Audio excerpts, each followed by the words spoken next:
Ya, assalamualaikum sobat sekalian, bertemu kembali dengan TMC Blog. Saya senang sekali ya, dua postingan di Instagram @TMC Blog itu mendapatkan apresiasi dan respon positif serta juga beberapa komentar-komentar yang lucu.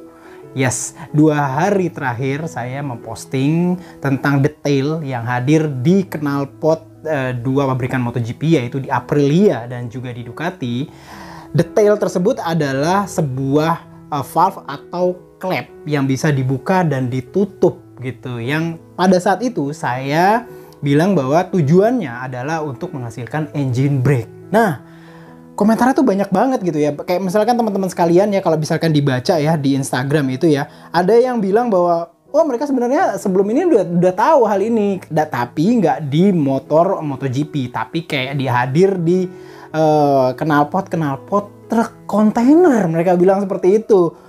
Dan kalau menurut saya hal ini tuh memang nggak salah. Memang sebenarnya teknologi yang dipakai MotoGP di knalpot Akrapovic-nya Ducati Desmo Sedici atau di knalpot SC Project-nya Aprilia RSGP dan juga di knalpotnya Honda RC213V itu memang memiliki pola kerja, ya, karakter kerja dan juga tujuan yang sama bila dibandingkan dengan valve atau klep yang hadir di knalpotnya truk-truk kontainer yang teman-teman sekalian lihat. Nah, kali ini saya akan mencoba membawa teman-teman sekalian untuk lebih menjelaskan sebenarnya apa sih yang terjadi, apa sih cara kerjanya kayak gimana, dan efeknya tuh apa sih yang dihasilkan oleh valve, ya, valve atau klep yang ditugaskan untuk membuka dan menutup lubang knalpot di MotoGP. Langsung aja kita jabarkan lebih lanjut. Ini adalah postingan pertama saya waktu itu ya, dapat gambar di MotoGP.com, dan ini adalah knalpot RSG Project-nya dari Aprilia RSGP, motor testnya dipakai oleh Lorenzo Savadori. Kita bisa lihat di bagian situ ada kayak kotak gede, terus habis itu ada beberapa nih kayak sensor-sensor gitu ya. Ini tuh menarik banget, kenapa? Karena sensor ini di bagian sini tuh ada kayak klep yang bisa membuka dan menutup jalur knalpot. Jadi knalpotnya benar-benar ditutup di sini. Terus habis ini ada yang namanya sensor tekanan, terus habis itu bagaimana dia berhubungan dengan sistem pengereman. Kenapa? Karena di MotoGP klepnya itu membuka dan menutup itu pakai sinyal untuk menutupnya itu pada saat kayak misalkan pengereman, mungkin ada hubungannya dengan lampu rem, terus habis itu switch pada sistem pengereman. Nah, kayak gitu loh teman-teman sekalian. Dan ini ada beberapa gambar nih ya. Dan ini adalah tadi kan gambar dari RSGP ya. Nah, ini adalah gambar dari knalpot Akrapovic-nya di Ducati Desmo Sedici GP22. Nah, ini menarik nih teman-teman sekalian. Di sini juga ada dua bahkan disiapkan tempat di depan dan di belakang. Jadi valve atau klep untuk buka tutupnya itu bisa ditaruh di belakang, bisa taruh di depan, tergantung kebutuhan. Nah, kebutuhannya kayak apa nanti kita akan bahas lebih lanjut. Di gambar selanjutnya nih ya. Nah, ini juga nih. Nah, ini kan kalau tadi kan di belakang ya. Kalau sekarang klepnya itu ditaruh di depan. Klep kupu-kupu ini taruh di depan. Nah, nih teman-teman sekalian, nah ini adalah gambar. Dilihat dari bagian depan nih, teman-teman sekalian bisa lihat di sini ya. Sini tuh ada kayak ini butterfly valve namanya. Ini bentuknya tuh kayak logam terus pipih gitu, kayak plat, dan itu bisa muter-muter teman-teman sekalian, bisa muter-muter gitu, dan pada satu ketika tuh dia bisa nutup. Jadi bentuknya bulat gitu ya, bulat, dan bisa menutup daerah penampang dari knalpotnya sehingga gas buang itu tidak bisa ke depan. Nah, kayak gitu loh teman-teman sekalian. Dan ini tuh secara elektronik itu dikendalikan oleh yang di kotak ini teman-teman sekalian. Dan pengendalian itu bisa macam-macam, dan biasanya kalau di MotoGP sistemnya itu tidak terlalu heboh banget, jadi dia berhubungan dengan sistem pengereman aja. Jadi pada saat ngerem, ini klepnya ini akan menutup. Nah, menutupnya ini juga bergantung kebutuhan dari tim. Apakah dia menutup full, apakah seperempat atau setengah? Nah, itu bergantung. Nah, kenapa bisa seperempat, setengah, dan full? Kita akan bahas selanjutnya nih teman-teman sekalian, dari cara kerjanya. Nah, ini dia nih cara kerjanya yang mau saya jabarkan kepada teman-teman sekalian ya.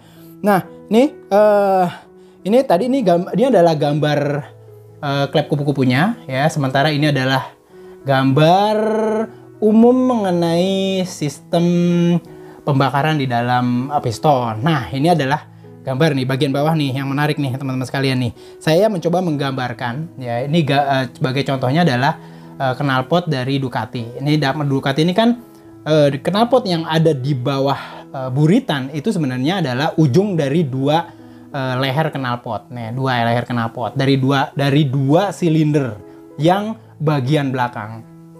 Seperti kita ketahui, mesin dari Ducati Desmo Sedici adalah V4 biasanya, atau L4 bisa bilang seperti itu karena bentuknya seperti L, ada yang bilang seperti V, tergantung dari sudut pandangnya. Kita mau ngeliatnya kayak gimana, V apa L, terserah dah. Tapi nggak usah terlalu banyak dibicarakan di situ ya. Nah, kita akan bicarakan hal lain. Ini adalah pengeluaran dari knalpot di silinder yang satu misalkan, dan ini knalpot dari silinder yang kedua. Nah, kalau misalkan nih ya, klep di sini ditutup, teman-teman sekalian ya, klep di sini ditutup, di sininya ya, klep kupu-kupunya nih ya, klep kupu-kupunya ini menutup, maka teman-teman sekalian akan ini tuh ketutup. Jadi ketutup ini gas buang itu akan ada di sini dan memenuhi pipa knalpot ini sampai ke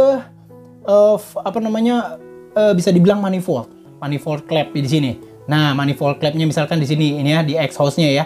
Nah, kalau misalkan di sini itu penuh dengan gas buang, maka di sini akan menghadirkan apa yang namanya tekanan. Jadi di sini tuh tekanannya gede banget, pressure-nya gede banget di sini, sehingga pressure ini tuh akan kayak apa ya, bisa dibilang tuh bisa membuat kinerja piston pada saat naik turun itu terhambat gitu loh teman-teman sekalian. Jadi lebih berat pistonnya itu naik dan turun. Kenapa? Karena ada tekanan ke bawah juga.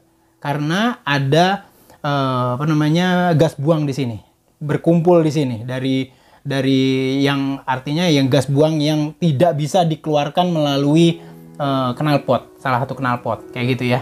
Nah, pada saat dia berkumpul di sini, maka dia akan membuat kinerja dari piston untuk naik turun akan semakin berat, dan ini akan berefek ke crankshaft, terus hubungannya ke flywheel, terus habis itu masuk ke transmisi dan akhirnya ke gear dan ke ban belakang. Artinya apa? Pada saat dia ditutup, ini akan menghambat kinerja, dan itu feel-nya ya yang dirasakan oleh para pembalap itu seperti kayak ngerem. Tapi remnya itu bukan berasal dari ban, tapi berasal dari mesin. Oleh sebab itu disebut juga sebagai engine brake atau pengereman menggunakan mesin. Berbeda dengan engine brake yang biasa kita kenal sebelumnya, yaitu menggunakan friksi dari kopling. Kalau friksi dari kopling itu koplingnya yang memiliki jenis friksi atau gesekan yang kalau misalkan friksinya terlalu tinggi, maka engine brake-nya akan terasa lebih tinggi. Sementara kalau misalkan sekarang kan kita pakai slipper clutch atau kopling yang licin, sehingga tidak menghasilkan engine brake yang dirasakan pada saat kopling itu bersentuhan. Nah, jadi seperti itu teman-teman sekalian. Ini berbeda dengan engine brake dari kopling, tapi ini engine brake yang dihasilkan oleh knalpot. Cara kerjanya ya persis sama dengan mesin-mesin diesel dari truk-truk ya atau bus kayak gitu ya. Persis sama teman-teman sekalian. Jadi pada dasarnya itu berkumpul di sini dan ini menghambat kinerja dari piston untuk turun naik. Nah, kayak gitu. Nah, ada beberapa pertanyaan-pertanyaan dari teman-teman sekalian yang mempertanyakan ya. Kan MotoGP dulu itu atau balapan pada umumnya itu kan awalnya itu menghilangkan engine brake dengan cara membuat kayak misal clutch yang licin atau slipper clutch atau sampai menggunakan SSG atau seamless gearbox. Tapi sekarang malah engine brake-nya malah dicari-cari sekarang dengan menggunakan exhaust brake ya, engine brake-nya tapi exhaust brake. Pertanyaannya kenapa? Tadinya udah dihilangin, sekarang malah dicari lagi. Nah, jawabannya gini teman-teman sekalian. Kalau engine brake yang berasal dari kopling itu akan terjadi terus-menerus, ya kan? Terus-menerus. Tapi kalau engine brake yang berasal dari valve yang bisa dikendalikan kapan kita mau tutup dan buka, maka engine brake-nya itu bisa kita kendalikan kapan mau hadir. Itu bedanya di situ. Kalau ditaruh di clutch, itu nggak bisa kita kendalikan. Pada saat dia melakukan deselerasi pasti akan selalu hadir yang namanya engine brake. Karena koplingnya mungkin memiliki friksi yang terlalu tinggi. Tapi kalau di exhaust brake ya, atau engine brake yang berasal dari klep exhaust, itu kita bisa menentukan di titik mana aja yang kita akan coba menghadirkan engine brake. Kayak misalkan titik dengan pengereman yang super kuat atau misalkan kayak apa gitu ya. Nah, itu bedanya di situ. antara engine brake dari kopling dan engine brake yang berasal dari exhaust valve kayak begini. Nah, jadi itu teman-teman sekalian, hari ini kita sudah mencoba untuk menjelaskan satu part kecil ya, yang namanya exhaust valve. Jadi exhaust valve ini pada dasarnya sudah luas banget dipakai di banyak pabrikan dan banyak brand. Kayak misalkan tadi kita udah bicara mengenai di Aprilia, lalu bisa kita lihat tadi juga hadir di Ducati, di Honda RC213V juga kita bisa lihat itu pernah beberapa kali pakai gitu ya. Dan kita bisa ketahui bahwa kita bisa lihat di sini bahwa keuntungannya adalah kita bisa memanage kapan atau misalkan jarak. Karena ini jarak di depan atau di belakang itu udah pasti akan menentukan berapa tekanan yang dihadirkan di ruang ruang knalpotnya. Dan ini juga akan menentukan seberapa besar engine brake yang dirasakan. Jadi seperti itu. Macam-macam. Jadi enak kita memvariasikannya itu derajat kebebasan untuk memvariasikan berapa besar dari engine brake di MotoGP atau di balap road race pada khususnya yang menggunakan exhaust valve itu bisa luas banget teman-teman sekalian. Nah, jadi seperti itu. Bisa kita copot juga, yang pasti gampang nyopotnya. Kalau nyopot artinya kita tidak menggunakan exhaust brake atau engine brake yang berasal dari exhaust valve. Jadi itu benar-benar derajat kebebasannya itu benar-benar luas banget. Dan bahkan kita bisa memposisikan derajat buka nutupnya itu nggak full, bisa 1/4, bisa setengah, bisa full.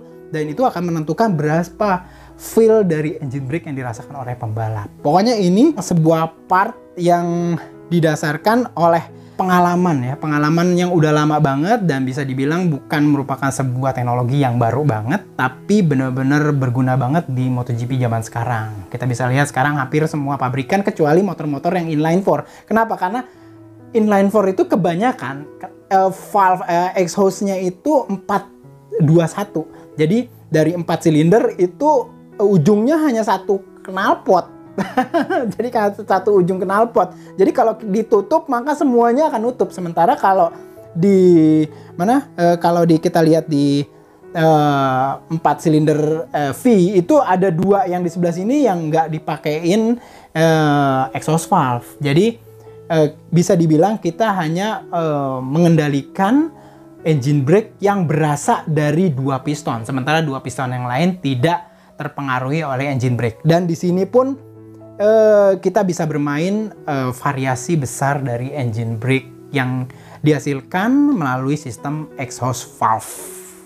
Itu aja mungkin, mudah-mudahan penjelasan ini bisa berguna bagi teman-teman sekalian. Sampai berjumpa di vlog selanjutnya. Assalamualaikum warahmatullahi wabarakatuh.